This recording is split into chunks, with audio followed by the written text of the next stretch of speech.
মাজারে এত উফরেদু আপনি বলেন উনি পাহাড়ে ঘুমাইছেন, তো পাহাড় তো উঁচু হবে, কত উসাত করে ঘুমাইলা। নাউজুবিল্লাহ বলেন না, জোরে বলি। আমি বলে দিই, যারা বলে মাজার ভেঙে ফেলবে তাদের পূর্ব তারা তাদের পূর্বপুরুষ ছিল, তারাও বলেছিল ভাঙ্গার জন্য, ভাঙতে পারে নাই। তোমরা যারা বলতেছো ভাঙবা, তোমরাও চলে যাবা, ভাঙতে পারবা না।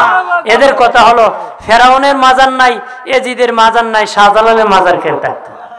এরা কথা হইলো আমাদের বংশধরের মাজার নাই, শাহজালালের মাজার খেয়ে থাকতো। কথা বলেন ঠিক কিনা, জোরে বলে। আমাদের বংশধরের মাজার নাই, শাহজালালের মাজার ভেঙ্গে দিবে, তাদের বংশধরের মাজার নাই বলে। আপনারা বলে এই সমস্ত নাদান পাগল ছাগলের মাজার হয়? জোরে খান, সমস্ত বেঈমানদেরকে মাজারে কেউ যায়? এদের নামই মানুষ রাখে না। কথা কন, এদের নাম মানুষ রাখে না। শাহজালালের নাম অভাব নাই দেশে। কথা কন ঠিক কিনা। এই জন্য মাজার থাকবে, ওলি আল্লাহ আছে, ওলি আল্লাহ জিয়ারত চলতেছে, চলবে। কথা বলেন ঠিক কিনা।